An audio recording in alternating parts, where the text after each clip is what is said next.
সবাই এখানে উপস্থিত হয়েছি এবং নতুন বছরে খুব মিষ্টি একটি গান রঙ্গন মিউজিকে বের হলো।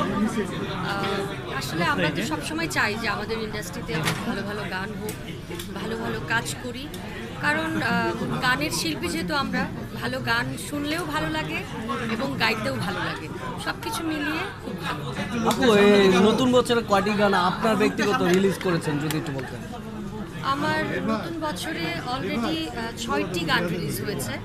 আমি কালকে একসাথে আরও 20টি গানের প্রজেক্টে শুটিং করতে যাব 300 ফিট। সো অনেক কাজ হচ্ছে আসলে অডিও বাজারে।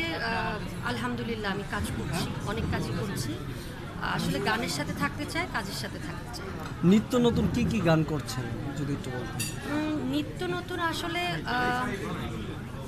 অডিও বাজারে আসলে ব্যাপারটা এটা থাকে যে কোন গানটা আসলে চ্যানেলের মালিক চাচ্ছে সেটা হচ্ছে ডিপেন্ড করছে।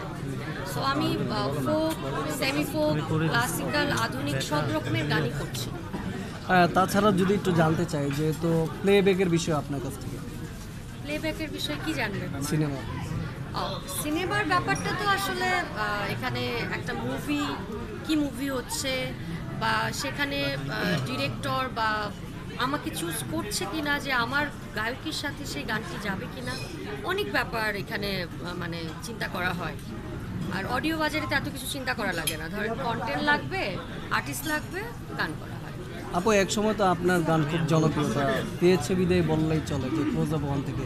সো একটু জানতে চাই, যেহেতু সেই গানগুলো কি মানে সিডি বাজার বা সিডি চয়েস বা যে ক্যাসেটের বাজার ছিল বিসিআর এর সময়, সেটাকে মিস করেন কিনা?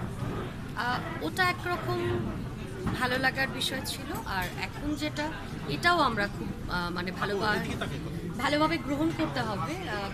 হচ্ছে যে আমাদের তো দেশ, যুগ সব কিছু এগিয়ে যাচ্ছে। এভাবে আমরা ইন্টারভিউ কিন্তু কখনো দিইনি এর আগে। আমার শুরুটা যখন হয়েছে, আমার মনে আছে আপনারা কাগজ কলম নিয়ে আসতেন আমার শুরুটাতে। তো অনেক কিছু হারিয়ে যাবে, অনেক কিছু নতুন করে অ্যাড হবে, সব কিছুকে ভালোবেসে গ্রহণ করতে হবে। আর আমি আসলে সবসময় মনে করি যে জীবনে যত কিছু পজিটিভলি গ্রহণ করা যায়, নেগেটিভ থটটা আমরা মাথা থেকে তো গানের যেহেতু বিষয়, তো আমি মনে করি যে সব কিছুই আমার নতুন পুরাতন গান মিলিয়ে প্রায় 800 গান আমার কাছে প্রত্যেকটা গানই আমার কাছে অনেক আপন। তো যারা ধরেন সেই সময় আমার 10-15টা যে গান মানুষ একদম পছন্দ করেছে, যে গানগুলো যে একদম এক নামে চেনে, তো ওই গানগুলোর বিষয় আলাদা, কারণ তখন যেহেতু এসিমেট ছিল, ভোট ছিল, শুরুর গান। আর এখন অডিও বাজারে যেগুলো আসছে সেগুলো মানুষ গ্রহণ করছে, না হলে তো স্টেজে গাওয়ার সুযোগ হতো না আর কি। আপু, সংসার জীবন কেমন যাচ্ছে যদি একটু জানতে চাই আপনার কাছ থেকে? সংসার জীবন আলহামদুলিল্লাহ সবকিছু মিলে ভালো হচ্ছে। আপনাদের সালমা আপু, আপনি পুরনো দিনের কথা বললেন, আপনার একটি প্রিয় মানে খুবই বিখ্যাত গান আছে ওমর বানিয়া।